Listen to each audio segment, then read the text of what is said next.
Welcome to T-SAT. This is Bhushan Govindula, Indian history faculty. ఈరోజు మనం మొఘల్స్కు సంబంధించి సాధారణంగా ఈ మొఘల్స్ యొక్క చరిత్రను కనుక గమనిస్తే 1526 నుండి ప్రారంభమై 1857 వరకు కొనసాగడం జరుగుతుంది. అంటే 1526లో మొట్టమొదటి పానిపట్టు యుద్ధం ద్వారా మొఘల్ సామ్రాజ్య ప్రారంభం అనేది జరుగుతుంది. 1857 తిరుగుబాటు సందర్భంలో ఆ తిరుగుబాటుకి నాయకత్వం వహించింది ఈ మొఘల్స్ యొక్క చివరి సుల్తాన్ అవుతున్నాడు. అతడే బహదూర్ షా జాఫర్ II అవుతున్నాడు. దీంతో అతడు రంగూన్ జైల్లో ఉరితీయబడడంతో మొఘల్ సామ్రాజ్యం అనేది పతనం చెందడం జరిగింది. మరి ఇలాంటి మొఘల్ సామ్రాజ్యంలో అత్యంత ప్రతిభావంతుడైన అత్యంత పేరుగలిగిన వ్యక్తి అయిన అక్బర్ ఎలాంటి విధానాలను ప్రవేశపెట్టడం జరిగింది.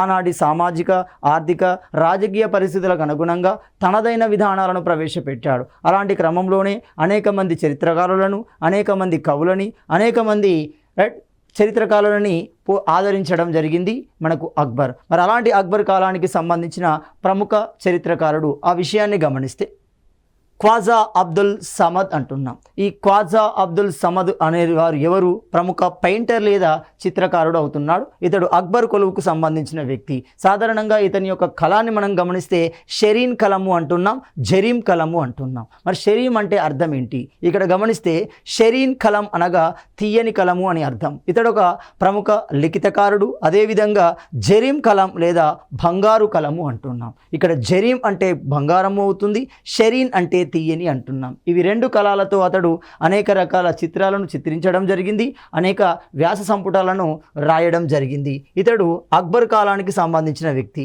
అదేవిధంగా అక్బర్ కాలంలో ఉన్న అతి ముఖ్యమైన వ్యవస్థ మన్సబ్దారీ విధానము అంటున్నాం.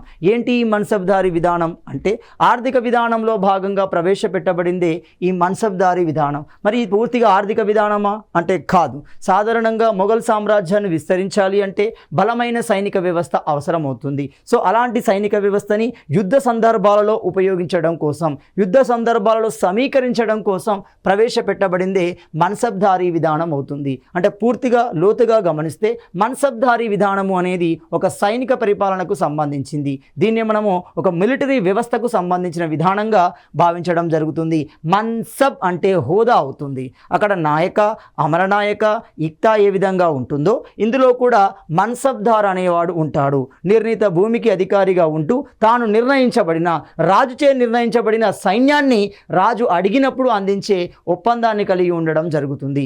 దాన్ని మనము మన్సబ్దారీ విధానము అంటున్నాం. ఈ మన్సబ్దారీ విధానానికి సృష్టికర్త ఎవరు అంటే అక్బర్ అంటున్నాం. సో ఈ మన్సబ్దారీ విధానం యొక్క ఉద్దేశం ఏంటి అంటే మొఘల్ సుల్తానులు తమ సామ్రాజ్య విస్తరణలో భాగంగా సైనిక సమీకరణకు తీసుకోవడం జరిగింది. అంటే సింపుల్గా దీన్ని మిలిటరీ వ్యవస్థగా పిలవడం జరుగుతుంది. It is a military system అంటున్నాం. మరి ఎప్పుడు ప్రారంభించాడు అనగా 1570 సంవత్సరంలో మనకి అక్బర్ ఈ మన్సబ్దారీ విధానాన్ని ప్రవేశపెట్టడం జరుగుతుంది. మరి ఈ విధానంలో ఎన్ని రకాల మన్సబ్దారులు ఉండేవారు?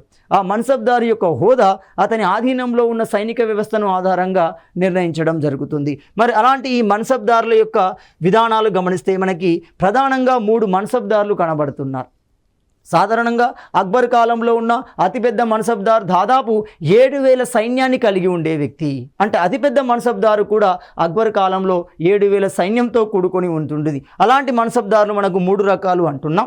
అందులో మొట్టమొదటి మన్సబ్దార్ని కనుక గమనిస్తే మన్సబ్దార్ అంటాం. మన్సబ్దార్ అంటే ఎవరు అంటే 500 కంటే తక్కువ సైనికులకు అధిపతిగా ఉండే మన్సబ్దార్ని మనము మన్సబ్దార్ విధానంగా పిలుస్తున్నాం. రెండోది అమీర్ అంటున్నాం.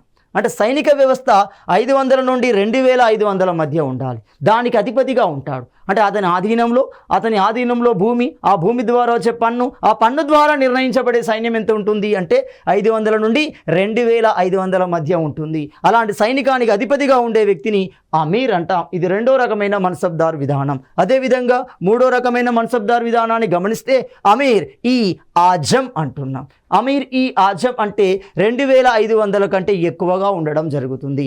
2501 నుండి ప్రారంభిస్తే 7000 వరకు. అంటే అక్బర్ కాలంలో ఉన్న అతిపెద్ద మన్సబ్దార్ ఏంటంటే 7000. సో 7000 వరకు ఉండే ఆ సైనిక వ్యవస్థకు అధిపతిని ఏమంటున్నాం? అమీర్ ఈ ఆజం అంటాం. ఇలాంటి 3 రకాల మన్సబ్దార్ విధానాలు మన్సబ్దార్ వ్యవస్థలో భాగంగా కొనసాగేయి. అంతేకాకుండా రెండవది అశ్విక దళంలో ఉన్న 3 రకాల అధిపతులు అంటున్నాం. సో అధిక అశ్విక దళపతులు అంటే ఆ అశ్విక దళాధిపతిలో ఆధ్వర్యంలో ఉండే గుర్రాల సంఖ్యను బట్టి, గుర్రాల సమూహాలను బట్టి మనం నిర్ణయిస్తాం. అందులో సే అస్పా అంటున్నాం. ఏంటి ఈ సే అస్పా అంటే? సే అస్పా అంటే 3 గుర్రాలను కలిగి ఉంటాడు. సో సే అస్పా అంటున్నాం. దో అస్పా అంటున్నాం. దో అంటే 2, దో అస్పా అంటే 2 గుర్రాలను కలిగి ఉండటం. అదేవిధంగా నీమ్ సవార్ అంటాం. నీమ్ సవార్ అంటే ఒకే గుర్రాన్ని కలిగి ఉండడం. ఇలా అశ్విక దళంలో 3 రకాల అధిపతులు ఉంటున్నారు. అంటే ఆ దళాధిపతి ఆధ్వర్యంలో మనకి ఈ గుర్రాల సంఖ్యను బట్టి, గుర్రాల సమూహాన్ని బట్టి మనం నిర్ణయిస్తున్నాం. అలాగే 3 గుర్రాలు ఉంటే సే అస్పా, 2 గుర్రాలు ఉంటే దో అస్పా, 1 గుర్రము ఉంటే నీమ్ సవార్ అంటున్నాం. ఇలాంటి స్పష్టమైన విధానాలను అక్బర్ ప్రవేశపెట్టాడు. ఎందుకంటే రాజ్యాన్ని విస్తరించిన రాజ్యాన్ని సంరక్షించాలి అంటే తనకు సైనిక బలగం అనేది కావాలి. నేరుగా రాజే సైనిక బలాన్ని పోషిస్తే దాని మీద ఆర్థిక భారం అనేది పెరుగుతుంది. దాన్ని తప్పించుకునే క్రమంలో అతడు మన్సబ్దారీ విధానాన్ని సృష్టించడం జరిగింది. నెక్స్ట్ దాని తర్వాత మనం గమనిస్తే అక్బర్ కాలంలో అత్యధిక మన్సబ్దార్ ర్యాంక్ అంటున్నాం. అంటే మన్సబ్దారీ వ్యవస్థలో అత్యధికంగా మొట్టమొదటి స్థానంలో ఉండే మన్సబ్దార్ దాదాపు 7,000 సైన్యానికి అధిపతిగా ఉంటాడు. అంటే అర్థం ఏంటి? ఆ 7,000 సైన్యానికి కావాల్సిన జీతాలు, వ్యవహారాలకు సంబంధించిన పన్ను అందించే భూమి అతని చేతిలో ఉంటుంది, మన్సబ్దార్ చేతిలో ఉంటుంది. అంటే నిర్ణీతమైన భూమి అతనికి అందిస్తారు. ఆ భూమి నుండి వచ్చే పన్నును ఉపయోగిస్తూ రాజు నిర్ణయించిన సైన్యాన్ని రాజు అడిగినప్పుడు అందించే వ్యవస్థే మన్సబ్దారీ వ్యవస్థ అంటున్నాం. మరి ఈ అక్బర్ కాలంలో ఈ 7,000 ర్యాంకు అంటే 7,000 సైన్యానికి అధిపతులుగా ఉన్న ముఖ్యులు ఎవరు? ఒకరు మనం గమనిస్తే మాన్సింగ్ అంటున్నాం. సో మాన్సింగ్ ఒకడు, మీర్జా అజీజ్ కోకా అంటున్నాం. ఈ ఇద్దరెవరు అంటే అత్యధిక మన్సబ్దార్ ర్యాంకులు కలిగిన ప్రముఖులుగా అక్బర్ కాలంలో కొనసాగడం జరిగింది. అంటే అక్బర్కి అత్యంత సన్నిహితులుగా ఉంటున్నారు. ఒక ప్రాంతాన్ని ఆక్రమించే క్రమంలో వీరు కీలక పాత్ర పోషిస్తారు. అలాంటి క్రమంలో అక్బర్ సృష్టించిన విధానమే, మత విధానమే దిన్ ఈ ఇలాయి అంటాం, తాహిద్ ఈ ఇలాయి అంటాం. అంటే ఏంటిది? ఇది అక్బర్ చే సృష్టించబడిన మతం. మరి ఏ విధంగా సృష్టించబడింది, ఏ నేపథ్యంలో సృష్టించబడింది అంటే ఇతడు ఇబాదత్ ఖానాను ఏర్పాటు చేశాడు. ప్రార్థనా మందిరం అంటాం. ఆ ప్రార్థనా మందిరంలో ఆనాటి దేశంలో, ఆనాటి సమాజంలో ఉన్న అన్ని మతాలకు సంబంధించిన ప్రతినిధులను రప్పించుకొని వారి సమక్షంలో ఒక ప్రశ్నని లేవనెత్తి ఆ ప్రశ్నకి ప్రతి మతం నుండి సమాధానాన్ని కనుక్కుంటాడు అక్బర్. అన్నిటి సారాంశంగా ఒక విధానాన్ని సృష్టించడం జరుగుతుంది. ఆ విధానాన్నే మతం రూపంలో ప్రతిపాదించాడు. దాన్ని దిన్ ఈ ఇలాయి అంటున్నాం. 1582 సంవత్సరానికి ఈ దిన్ ఈ ఇలాయి అనే ఒక ప్రత్యేక మతాన్ని అక్బర్ ప్రకటించడం జరుగుతుంది. మరి దీని ఉద్దేశం ఏంటి? ఈ ఉద్దేశం ప్రకారం చక్రవర్తి ఏ విధంగా కొనసాగుతాడు అంటే, ఎవరైతే దీని ఈ ఇలాయి మతాన్ని అనుసరిస్తారో వాళ్ళు ఉదయాన్నే సూర్యుడిని పూజించాల్సి వస్తుంది. సో ఉదయం చక్రవర్తి సూర్యుడిని పూజించేవాడు ఉంటాడు. 2 చక్రవర్తి యొక్క ప్రాణాల కోసం, చక్రవర్తి ప్రాణాలు కాపాడడం కోసం అవసరమైతే ప్రాణత్యాగం చేయడానికి, ధనంతో పాటుగా ప్రాణత్యాగం చేయడానికి వెనకాడకూడదు. ఏ విధమైన గోమాంసాన్ని తినకూడదు. ఇలాంటి కొన్ని కండిషన్స్ ఉంటాయి. ఆ కండిషన్ అనుసరించిన వారే ఈ దిన్ ఈ ఇలాయి మతంలో చేరవలసి ఉంటుంది. అలా చేరిన మొట్టమొదటి హిందువు ఎవరవుతున్నారు? మహేష్ దాస్ అవుతున్నాడు. అతన్ని మనము రాజా బీర్బల్ అంటున్నాము. అంటే ఎక్కువ మంది ఈ మతం పట్ల ఆకర్షితులు కాలేదు. చరిత్రకారులు ఏమంటున్నారు?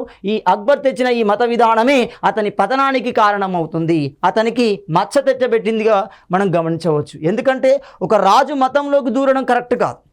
మత విధానాన్ని అనుసరించడం మంచిది, మత విధానాన్ని అనుసరించడమే. కానీ ఈ మతం ప్రకారం రాజే దైవం స్థాయిలోకి వెళ్ళే ప్రయత్నం చేశాడు. సో ఇది అక్బర్ చేసిన అన్ని చర్యలలో ఒక వ్యతిరేక చర్యగా మనం భావించవచ్చు. అక్బర్కి అపఖ్యాతి తెచ్చిన చర్యగా మనం చరిత్రకారుల నుండి గమనిస్తున్నాము. అదేవిధంగా అక్బర్ తన గురువైన అబ్దుల్ లతీఫ్ అంటున్నాం.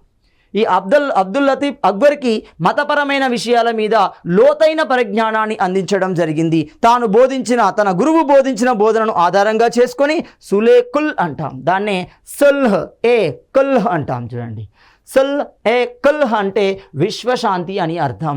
సర్వమానవ సౌభ్రాతృత్వము అంటాం. జాతీయోద్యమంలో కనబడుతుంది చూడండి. సో న్యూయార్క్ కేంద్రంగా ఏర్పడిన ఆ మతం అనిబిసెంట్ చేత భారతదేశంలోకి వస్తుంది. దివ్య జ్ఞాన సమాజము అంటాం. అలాంటి భావన ఇక్కడ కనబడుతుంది. సుల్హే ఏ కుల్ లేదా సులే కుల్ అంటున్నాం. సో దీన్ని ఆధారంగా చేసుకొని అక్బర్ ఒక నూతన మతాన్ని ప్రతిపాదించాడు. దాన్నే దిన్ ఈ ఇలాయి అంటున్నాము. నెక్స్ట్ గమనిస్తే అక్బర్ ఇబాదత్ ఖానా అన్నాం. అక్బర్ యొక్క ఇబాదత్ ఖానా యొక్క ప్రత్యేకత ఏంటి? మతపరమైన చర్చలు జరగాలి. మరి ఈ చర్చలలో ఎవరిని పిలిచాడు? ఒక్కొక్క మతానికి సంబంధించిన ప్రతినిధులు అందులో పాలు పంచుకున్నారు. ప్రతిరోజు అంటే ప్రతి గురువారం రోజున ఇక్కడ మతపరమైన చర్చలు నిర్వహించబడతాయి. ఆ చర్చలో స్వయంగా అక్బరే ఒక ప్రశ్నలు లేవనెత్తడం జరుగుతుంది. దీని యొక్క ఉద్దేశం ఏంటి?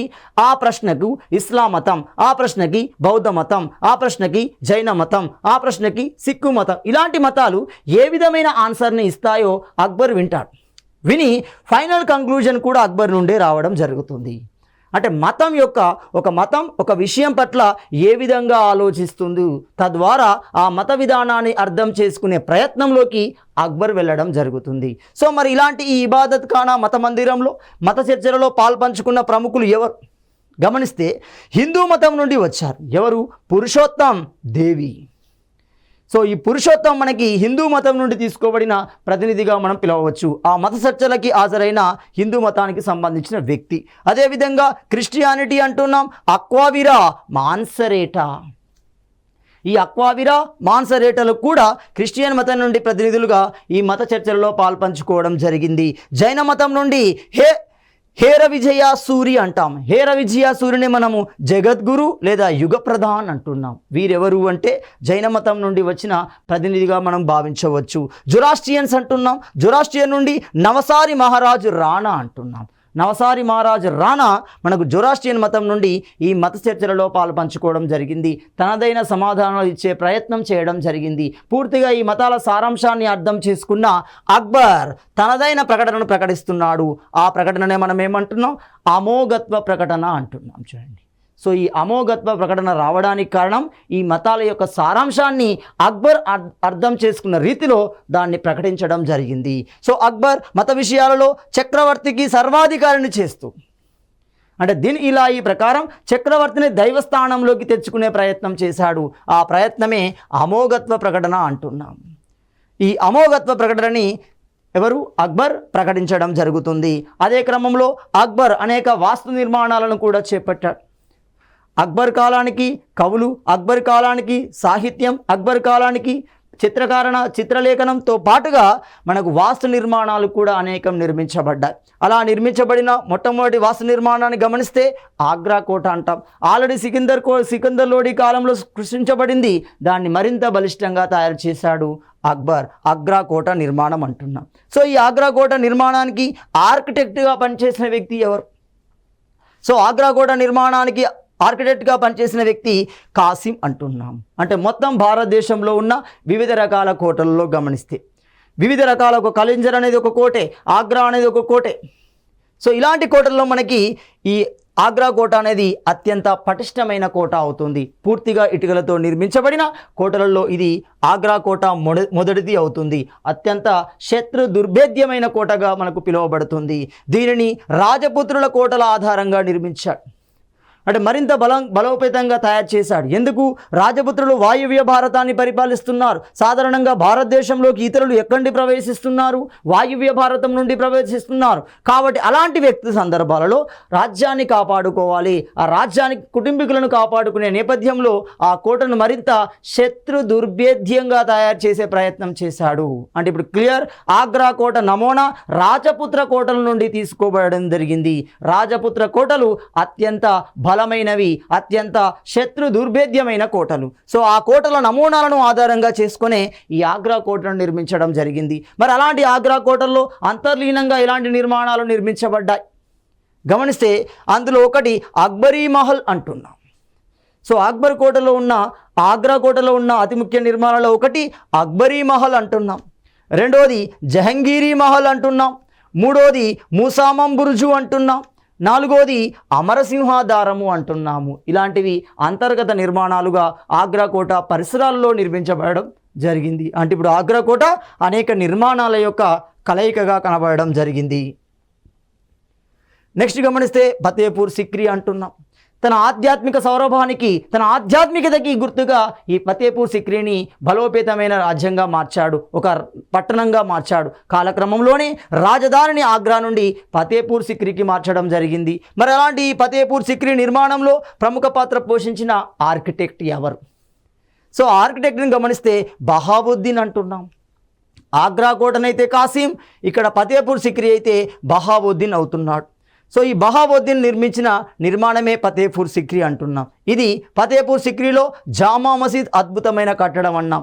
జామా మక్కా, ఇది పర్షియన్ సాంప్రదాయానికి సంబంధించి, పర్షియన్ సాంప్రదాయంలో ఇస్లాం సంస్కృతికి సంబంధించిన మసీదులను ఇక్కడ కట్టడం జరుగుతుంది. ఉదాహరణకి హైదరాబాద్లోని మక్కా నగరం, మక్కా మసీదులు గమనించండి. అంటే మహమ్మద్ ప్రవక్త యొక్క జననం, ఆ జననానికి సంబంధించిన ప్రదేశం నుండి ఇటుకలు కానీ మహమ్మద్ ప్రవక్త యొక్క శరీర భాగాలలో ఏదో ఒక భాగాన్ని తీసుకొస్తారు.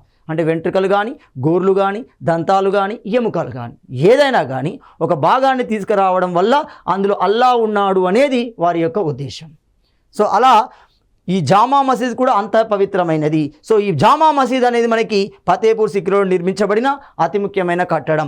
ఆగ్రాకు దగ్గరలో ఉంది. ఇక్కడ ఈ ఫతేపూర్ సిక్రీ మనకి ఆగ్రాకు దగ్గరలో నిర్మించబడడం జరిగింది. మరి ఇలాంటి ఫతేపూర్ సిక్రీలో ఉన్న ఇతర నిర్మాణాలు ఏంటి? అందులో మొదటి నిర్మాణం బులంద్ దర్వాజా అంటున్నాం. గుజరాత్పై విజయానికి గుర్తుగా నిర్మించబడిన నిర్మాణమే బులంద్ దర్వాజా అంటున్నాం. ఇబాదత్ ఖానా అంటున్నాం.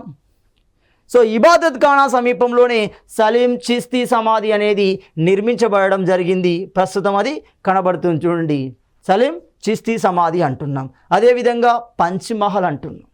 సో ఈ పంచ్మహల్ అనేది అక్బర్ వాస్తుశిలా శైలిలో అది అత్యున్నతమైనది, తలమానికంగా కనబడుతుంది. ఎందుకు? ఒక ముస్లిం అయినప్పటికీ బౌద్ధ లక్షణాలతో కూడిన ఒక నిర్మాణాన్ని నిర్మించాడు. అదే పంచ్మహల్ అంటున్నాం. ఈ పంచ్మహల్ అనేది బౌద్ధ వాస్తుశైలి నిర్మాణాన్ని పోలిన, బౌద్ధ వాస్తుశైలి రూపాన్ని పోలిన నిర్మాణం ఈ అక్బర్చే నిర్మించబడింది. అది పంచ్మహల్ అంటున్నాం. అదేవిధంగా జోధాబాయ్ ప్యాలెస్, బీర్బల్ భవంతి, టర్కీ సుల్తానా ప్యాలెస్, ఇవన్నీ మనకి ఫతేపూర్ సిక్రీ ఆ పరిసరాలలో నిర్మించబడిన ఇతర నిర్మాణాలుగా ఉన్నాయి. ఈ నిర్మాణాలు అన్నీ అక్బర్ కాలంలోనే నిర్మించబడ్డాయి. అక్బర్ అంతేకాకుండా ఒక వాస్తుశిల్పిగా కాకుండా సాంఘిక సంస్కర్తగా కూడా కనబడతాడు. సాంఘిక సంస్కర్తగా. మరి అక్బర్ కాలంలో ఉన్న సాంఘిక సంస్కరణలు ఏంటి? సమాజం క్రమంగా ప్రజానికాన్ని ఒక నిర్దిష్టమైన పద్ధతిలో ఉంచడం కోసం కొన్ని విధానాలను సృష్టించడం జరుగుతుంది. అవే కాలక్రమంలో సాంఘిక దురాచారాలుగా మారాయి. ఉదాహరణకి మహిళా వర్గాన్ని కట్టడి చేసే క్రమంలో మహిళా వర్గానికి సంబంధించిన కొన్ని రిస్ట్రిక్షన్స్ సృష్టించారు. అలాంటి రిస్ట్రిక్షన్లలోనే సతీ ఆచారము, బాల్య వివాహము, ఏమవుతుంది వితంతు వివాహం లేకపోవడం, ఇలాంటివి మనకేమవుతున్నాయి? సాంఘిక దురాచారాలు ఉన్నాయి. ఆ కాలానికి సాంఘిక దురాచారాలు ఉన్నాయి. మొత్తంగా ఇస్లాం మతం ఎప్పుడైతే భారతదేశంలోకి వచ్చిందో అనేక విధానాలు కూడా హిందూ సాంప్రదాయంలోకి వచ్చాయి. ఉదాహరణకి బహుభార్యత్వము అంటున్నాం. అది హిందూ మతంలో ఉన్న విధానం కాదు, ఇస్లాం మతం నుండి తీసుకోబడిన విధానం. హిందూ మతం నుండి కొన్ని మతాల వాళ్ళు కూడా తీసుకున్నారు. ఉదాహరణకి హిందూ మతంలో దిష్టి అనే సాంప్రదాయం ఉంటుంది. దాన్ని వాళ్ళు నజర్ అనే పేరుతో తీసుకోవడం జరుగుతుంది. అంటే వారి సాంప్రదాయాలలో కొన్ని హిందూ మతం తీసుకుంది, హిందూ సాంప్రదాయాలలో కొన్ని ఇస్లాం మతంలో తీసుకుంది. తద్వారా రెండు సమ్మేళన సంస్కృతి అనేది ఏర్పడింది. అదే చరిత్రలో ఇప్పుడు ఇండో ఇస్లామిక్ కల్చర్గా పిలువబడుతుంది, లేదా ఇండో పర్షియన్ కళగా పిలువబడడం జరుగుతుంది. అది నేటికి కొనబడుతుంది. అలాంటి కల్చర్ కనుక హైదరాబాద్ కేంద్రంగా ఉంటే దాన్ని మనం ఏమన్నాం? దక్కన్ కల్చర్ అంటున్నాం చూడండి, తహజీబ్ కల్చర్ అంటున్నాం చూడండి, గంగా యమున కల్చర్ అంటున్నాం చూడండి. అంటే అందులో రెండింటి మిళితం అనేది కనబడుతుంది. సో మరి ఇలాంటి కాలంలో, అక్బర్ కాలంలో సాంఘిక సంస్కరణలో భాగంగా ఎలాంటి చర్యలు చేపట్టాడు? ఉదాహరణకి స్వయంగా అక్బర్ హిందువుల పండుగలైన తిరునాళ్ళు అంటే జాతరలు అవుతాయి. సో తిరునాళ్ళు ఉత్సవాల్లో అక్బర్ స్వయంగా పాల్గొన్నాడు. అంటే హిందూ మత పండుగ, హిందూ మత సాంప్రదాయాన్ని అతడు తోడ్పాటును అందించడం జరిగింది. అంటే సింపుల్, అక్బర్ దృష్టిలో లౌకికత్వం, పరమత సహనం అనేది స్పష్టంగా కనబడుతుంది. అన్ని మతాలను ఒకే దృష్టితో చూసే కోణం అక్బర్లో కనబడుతుంది. అంతేకాకుండా బాల్య వివాహాలను రద్దు చేసే ప్రయత్నం చేశాడు కానీ అది పూర్తి స్థాయిలో విజయవంతం కాలేదు. సరే, చేయడానికి ప్రయత్నించాడు, కొంతకాలం కొనసాగింది, కానీ అది పూర్తి స్థాయిలో కొనసాగలేదు. సో బాల్య వివాహాలను కట్టడి చేసే ప్రయత్నం చేశాడు. చిన్న పిల్లలను చంపడము అంటాం, బలి సాంప్రదాయము అంటాం. మనం రెడ్డి రాజ్యంలో కనుక గమనిస్తే చూడండి, చంపుడు గుళ్ళు అంటాం చూడండి. దైవత్వంలో విలీనం కావడానికి ఏదైనా ఎత్తైన కొండల నుండి దూకే సాంప్రదాయం, అలాంటి బలి ఇచ్చే సాంప్రదాయాన్ని కూడా ఇతడు తగ్గించే ప్రయత్నం చేశాడు. అంటే బలి సాంప్రదాయాన్ని నిషేధించాడు, బాల్య వివాహాలను నిషేధించాడు, స్వయంగా హిందూ సాంప్రదాయాలలో పాలు పంచుకోవడం జరిగింది. హిందూ వితంతు పునర్వివాహ చట్టబద్ధం చేయబడడం జరిగింది. ఇది తక్కువ కాలం మాత్రమే కొనసాగింది. వితంతువులు మళ్ళీ వివాహం చేసుకునే అనుమతిని కూడా ఇచ్చాడు. సాధారణంగా హిందూ సాంప్రదాయంలో వితంతువుకు ఏ విధమైన వివాహం లేదు, కానీ వితంతువులు కూడా వివాహం చేసుకోవచ్చు. విడో రీమ్యారేజ్ని కూడా ఇతడు సపోర్ట్ చేయడం జరిగింది. అది పూర్తి స్థాయిలో విజయవంతం కాలేదు, కానీ ఇనిషియేట్ మాత్రం తీసుకోగలిగాడు. అంతేకాకుండా అక్బర్ స్వయంగా అక్షర జ్ఞానం కలవాడు కాదు. అంటే చరిత్రకాలలో ఇది సందిగ్ధతే ఉంది. పూర్తి స్థాయిలో నిజం లేదు, పూర్తి స్థాయిలో అబద్ధం లేదు. ఎందుకంటే ఒక అక్షర జ్ఞానం లేని వ్యక్తి మతం యొక్క కూలంకష విషయాలను ఏ విధంగా అర్థం చేసుకోగలుగుతాడు? ఒక వ్యక్తి చెప్పిన విషయాన్ని నమ్మే వ్యక్తి స్వభావం వ్యక్తి కాదు అతడు. అంటే ఒక వ్యక్తి చెప్పే విషయాన్ని కాకుండా తానే స్వయంగా చదివి నేర్చుకునే తత్వం కలిగిన వ్యక్తి అక్బర్. సో ఇక్కడ ఒక సందిగ్ధత ఉంది. చాలామంది చరిత్రకారులు ఏమంటున్నారు, అక్బర్ నిరక్షరాస్యుడిగా పేర్కొనడం జరిగింది. సో ఏది అయినప్పటికీ అక్షర జ్ఞానం తక్కువగా ఉన్నప్పటికీ ఫతేపూర్ సిక్రీ కేంద్రంగా ఆడపిల్లల విద్య కోసం మదరసాలను ఏర్పాటు చేయడం జరిగింది. హిందూ సాంప్రదాయంలో అగ్రహారాలు ఉంటాయి, విద్యాపీఠాలు ఉంటాయి. అదేవిధంగా ఇస్లాం సాంప్రదాయంలో ఉన్న ప్రాథమిక బడులని, ఆ ప్రాథమిక బడులలో ఏం బోధిస్తారు? ఆ ఇస్లాం సాంప్రదాయాన్ని మాత్రమే బోధిస్తారు. వాటిని మనము మదరసాలు అంటాం. సో అలాంటి మదరసాలు ఏర్పాటు చేసి ఆ కాలం నాటి ఆడపిల్లలకి విద్యను అందించే ప్రయత్నం చేయడం జరిగింది. అంతేకాకుండా నమ్మకాలు ఎక్కువగా ఉన్న వ్యక్తి షేక్ సలీం చిస్తీని నమ్మడం జరుగుతుంది. షేక్ సలీం చిస్తీ ఎవరు? ప్రముఖ సూఫీ సన్యాసి. ఇస్లాం మతంలోని కఠినమైన విధానాలను సరళతం చేసే క్రమంలో వచ్చిందే ఇస్లాం మతం. అలాంటి ఇస్లాం మతానికి సంబంధించి చిస్తీ కుటుంబానికి చెందిన వ్యక్తే షేక్ సలీం చిస్తీ అంటాం. అతని యొక్క జ్ఞాపకార్థమే తన కుమారునికి కూడా అదే పేరు పెట్టడం జరిగింది. ఆ పేరే సలీం అవుతున్నాడు. అతడే చరిత్రలో జహంగీర్గా పిలువబడుతున్నాడు. క్లియర్. అంటే అతనికి మత విధానాల పట్ల, మతాన్ని బోధించే గురువుల పట్ల కూడా అతనికి అమితమైన ప్రేమ అనేది స్పష్టంగా కనబడుతుంది. అక్బర్ ప్రేమగా ఆ బిడ్డను షేక్ బాబా అని పిలవడం జరిగింది. అంటే జహంగీర్కు రెండో పేరు పెట్టాడు, షేక్ బాబా అంటాం. షేక్ బాబా ఎవరు? బైరామ్ ఖాన్ అన్నాం. చూడండి, అక్బర్ యొక్క సంరక్షకుడు బైరామ్ ఖాన్, అతనికే షేక్ బాబా అంటాడు. కాలక్రమంలో ఇతడు మక్కాకు వెళ్ళే క్రమంలో ఆఫ్ఘన్ యొక్క తీవ్రవాదుల చేత చంపబడడం జరుగుతుంది. నెక్స్ట్ గమనిస్తే జహంగీర్. సో ఎప్పుడైతే అక్బర్ మరణించాడో, అక్బర్ మరణించిన తర్వాత అంటే 1605లో అక్బర్ మరణించడం జరుగుతుంది. అక్బర్ కుమారుడైన సలీంగా పిలువబడుతున్న నూరోద్దీన్ అహ్మద్ సలీంగా పిలువబడుతున్న జహంగీర్ రాజ్యానికి రావడం జరిగింది. మొఘల్ సుల్తాన్గా ప్రకటించబడ్డాడు. ఎప్పుడు ప్రకటించబడ్డాడు? 1605 నుండి 1627 మధ్య తన పరిపాలన కొనసాగించడం జరిగింది. మొత్తం మొఘల్ సుల్తాన్లో గమనిస్తే జహంగీర్ కాలంలో మహిళా వర్గం పరిపాలనలో ఉన్నత స్థానంలో ఉండడం జరిగింది, అత్యున్నత స్థానంలో ఉంది. అప్పటి వరకు పురుషులు మాత్రమే ఆధిక్యతను కలిగి ఉంటే జహంగీర్ కాలంలో ఒక మహిళ రాజ్యంలో అత్యున్నత స్థానంలో ఉండడం జరిగింది. ఆమె నూర్జహాన్ అవుతుంది. సాధారణంగా గమనిస్తే నూర్జహాన్, జహంగీర్ ఇద్దరు ప్రేమికులు. ఆ ప్రేమికులలో గమనిస్తే వారి యొక్క హోదాలను బట్టి అక్బర్ ఒప్పుకోడు. సో నూర్జహాన్కి షేర్ అఫ్ఘన్ చేత వివాహం జరగడం జరుగుతుంది. అక్బర్ మరణించిన తర్వాత ఆ అఫ్ఘన్ను చంపి ఈ నూర్జహాన్ తెచ్చుకొని వివాహం చేసుకుంటున్నాడు. ఆ కాలక్రమంలో నూర్జహాన్ ఏమవుతుంది? పరిపాలన వ్యవహారాలలో తనదైన శైలిని చూపిస్తుంది. పూర్తిగా ఇతన్ని రాజకీయం నుండి దూరం చేస్తుంది. సింపుల్గా ఇతడు ఒక తాగుబోతుగా మారిపోతాడు. అంటే ఒక కీలుబొమ్మగా మారిపోతాడు. నూర్జహాన్ చేతిలో కీలుబొమ్మగా మారిపోతాడు. అంటే ఇప్పుడు సింపుల్ ఢిల్లీ సుల్తాన్లు గమనించండి. ఢిల్లీ సుల్తాన్లో సుల్తానా రజియా ఉంది. కాకతీయ రాజ్యంలో గమనించండి రుద్రమాదేవి ఉంది. వీరితో సమాన స్థాయి పోల్చగల నూర్జహాన్ పరిపాలన కూడా ఇక్కడ కనబడుతుంది. అంటే పూర్తి ఆధిక్యత ఒక మహిళ చూపించడం మొఘల్ సామ్రాజ్యంలో నూర్జహాన్ చేత కనబడుతుంది.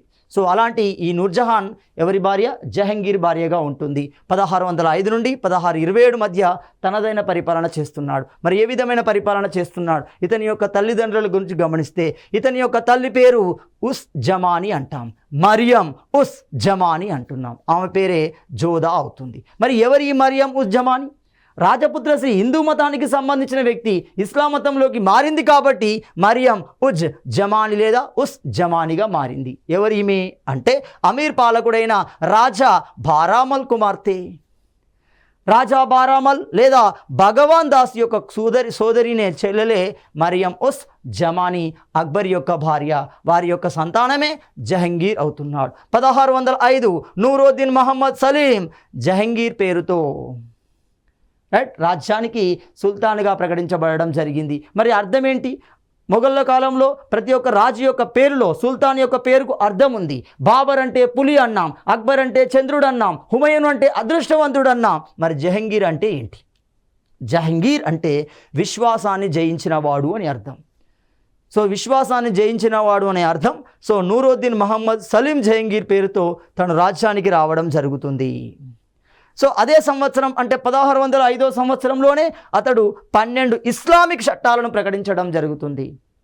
ఆనాటి సాంఘిక దురాచారాలను కొన్ని అంశాలను నిషేధిస్తూ 12 ఇస్లామిక్ చట్టాలను ప్రవేశపెట్టడం జరుగుతుంది. ఈ చట్టాలలో భాగంగానే న్యాయగంటను ఏర్పాటు చేస్తాడు. దాన్ని మనము ఏమవుతుంది?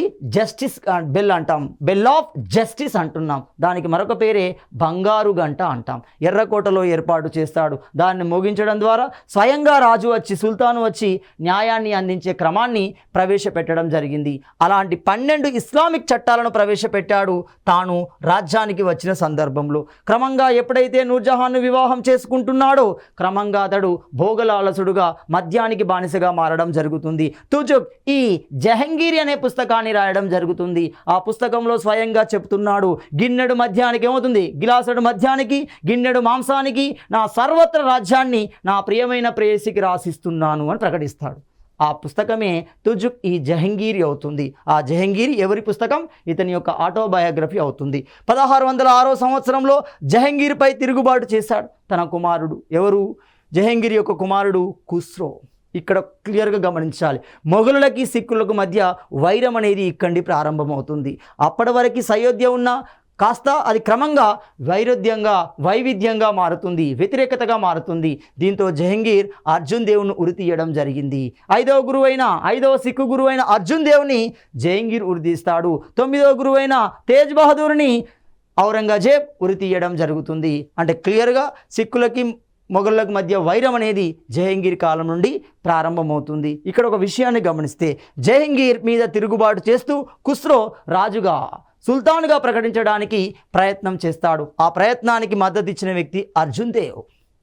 5వ గురువైన అర్జున్ దేవ్ మద్దతు ఇవ్వడంతో అతన్ని ఉరి తీయడం జరుగుతుంది. దీంతో సిక్కులు పూర్తిగా మొఘళ్ళకి వ్యతిరేకతను ప్రదర్శించడం జరుగుతుంది. వారిపైన తిరుగుబాటు చేసే స్వభావాన్ని కలిగి ఉంటారు. అంతేకాకుండా 1608 సంవత్సరంలో ఈస్ట్ ఇండియా కంపెనీకి సంబంధించిన రాయబారి అంటున్నాం.